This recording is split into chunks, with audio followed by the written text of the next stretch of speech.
राधे राधे। भगवान श्री कृष्ण के बारे में हमने बहुत चर्चाएं पढ़ी हैं और देखी भी हैं। उनकी जो भी पूजा करते हैं वो उनके हो जाते हैं।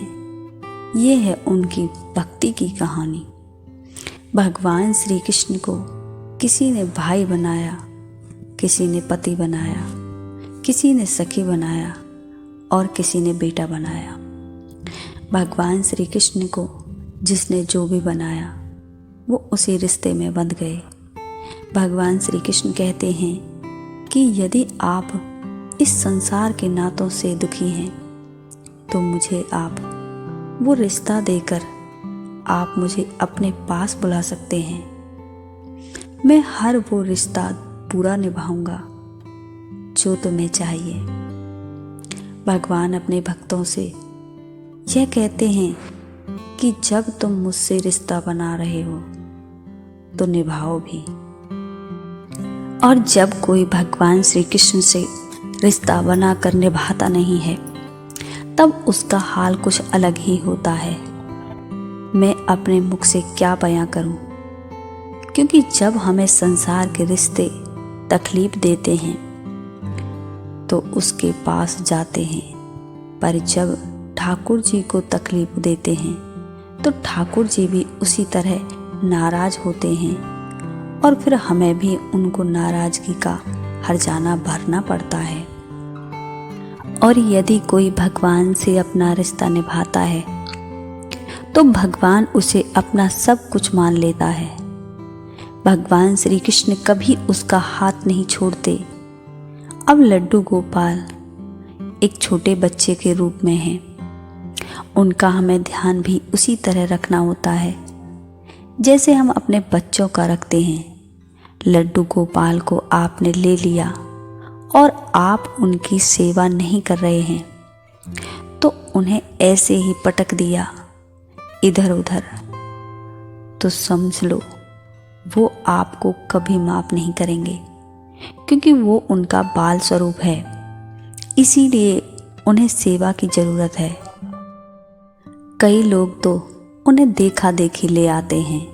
किसी दूसरे को देख लिया कि उनके पास लड्डू गोपाल हैं तो वो भी ऐसे ही लड्डू गोपाल अपने घर में ले आते हैं और लाने के बाद कुछ दिन तो सेवा करते हैं, फिर उसके बाद लड्डू गोपाल को इधर उधर ऐसे ही पटक देते हैं या बैठा देते हैं।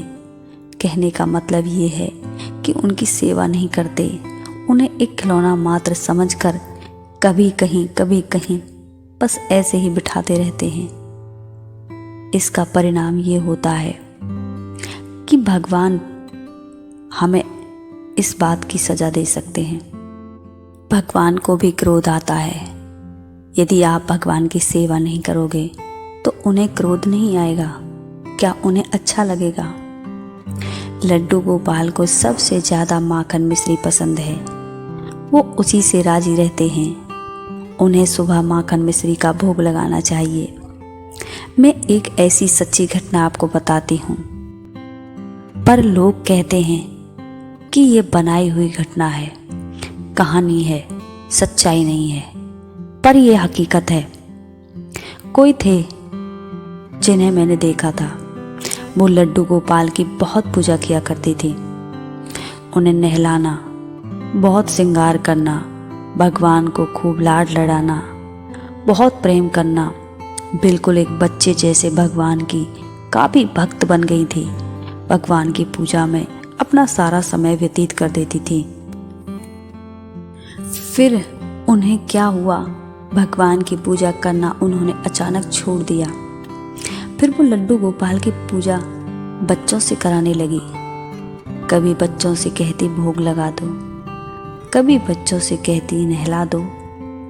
अब बच्चे तो बच्चे होते हैं, कभी करने को मना कर देते तो कभी बिना मन करे वो पूजा कर देते। काफ़ी दिन ऐसा ही रहा। भगवान को भगवान न समझकर बस एक बोझ जैसा समझ उन्हें थक हार कर कपड़े में लपेटकर संदूक में रख दिया। और जब ठाकुर जी संदूक में बंद हुए तो उन्हें गुस्सा आ गया। उन्होंने उसे सपने में दर्शन देकर उनसे कहा कि मुझे अंधेरे में डर लगता है, मुझे बाहर निकालो।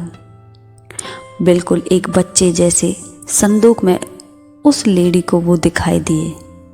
तो उन्होंने ये सपना हमारी माँ को सुनाया। मैं बहुत छोटी थी, मुझे ये बात याद रही क्योंकि मैं जब छोटी थी तब मैंने ये सारी घटना देखी थी, और जब हम बच्चे होते हैं तब हमें कोई कोई घटना ऐसी याद भी रहती है जब हम बड़े हो जाते हैं। मैंने उनका सारा वृत्तांत देखा, और जब मैंने उनका ये वृत्तांत देखा तो मुझे समझ आ गया कि ये सब ठाकुर जी के कारण ही हुआ है। फिर उन्होंने ठाकुर जी को संदूक से निकाल कर बाहर और फिर से उनकी सेवा पूजा शुरू कर दी। फिर से वही सिलसिला, भगवान की पूजा बच्चों से कराना, भगवान की पूजा में मन न लगाना। बस कुछ ही दिनों के बाद न जाने उन्हें क्या हुआ, उन्होंने खुद ही आत्महत्या करके अपने प्राण त्याग दिए। अब मैं इसे क्या कहूँ, भगवान की करने की सज़ा या उनकी खुद की करने की सज़ा, या जो भी है। मैं बस इतना जानती हूँ कि यदि हम अपने घर में लड्डू गोपाल रखते हैं तो हमें उनकी सेवा करनी चाहिए। और अगर आप कभी लड्डू गोपाल की सेवा नहीं कर पा रहे हैं तो उन्हें किसी ऐसे व्यक्ति को दें जो उनकी सच्चे दिल से, हृदय से मन लगाकर सेवा करे। आपने देखा होगा जब हमारे खुद के बच्चे होते हैं, कई बार जो गरीब माँ बाप होते हैं तो वो अपने बच्चों को किसी ऐसे अमीर को देना चाहते हैं ताकि उनकी ज़िंदगी संवर सके, क्योंकि वो गरीब होते हैं, उनके पास उनकी खुशियाँ खरीदने के लिए पैसे नहीं होते। इसलिए वो चाहते हैं कि हमारा बच्चा किसी अमीर के पास जाएगा तो ये सुखी रहेगा और इसकी हर वो ज़रूरत पूरी होगी जो इसे चाहिए। ठीक वैसे ही हमें भगवान के बारे में भी सोचना चाहिए। यदि हम कर नहीं पाते भगवान की, हमारा मन नहीं है, पहली बात तो भगवान का जब तुम पूजा करोगे तो तुम्हारा मन खुद ही बनेगा, और यदि तुम्हारा मन नहीं बनता तो तुम्हें ठाकुर जी लाने की ज़रूरत ही नहीं है।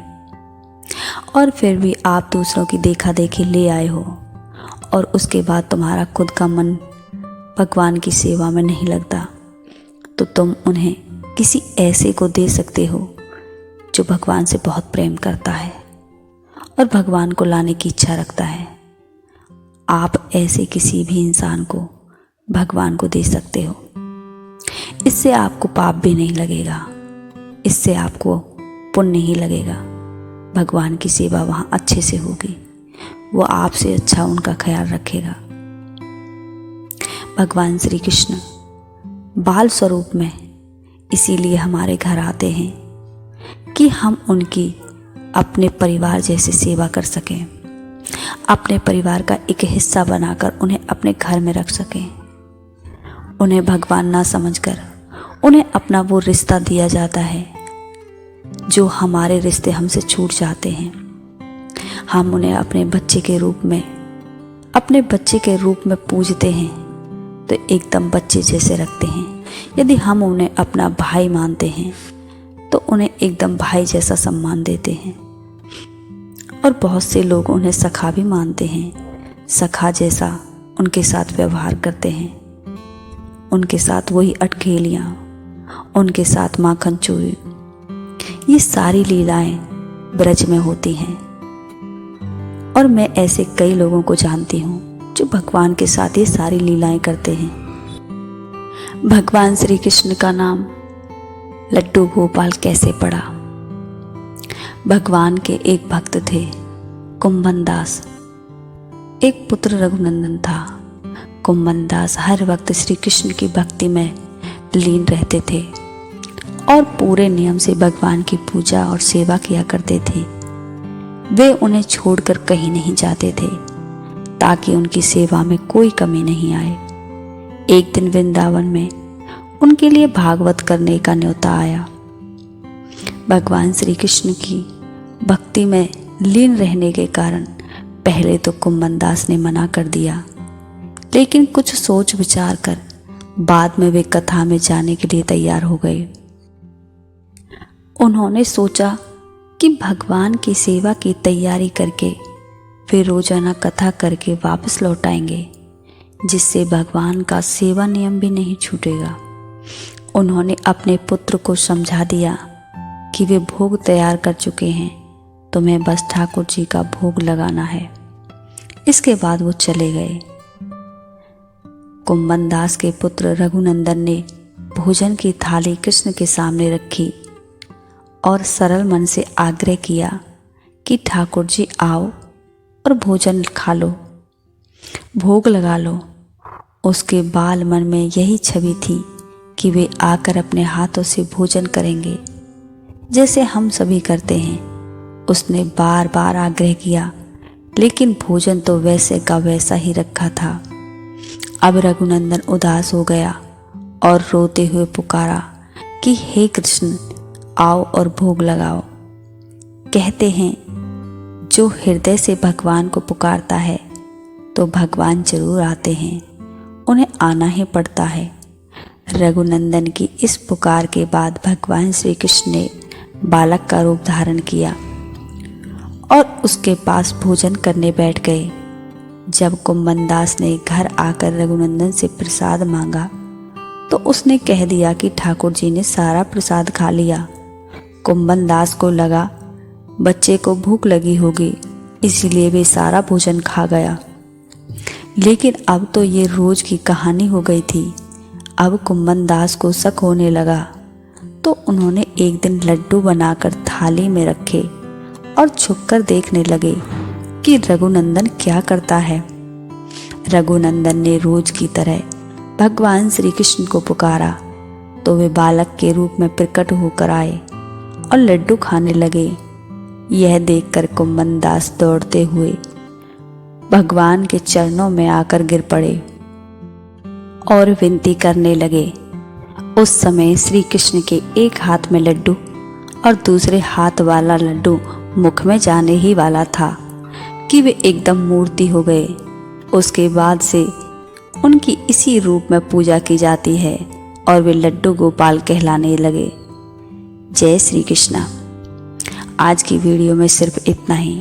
वीडियो पसंद आई हो तो लाइक करें, कमेंट करें और शेयर करें। Thank you for watching video.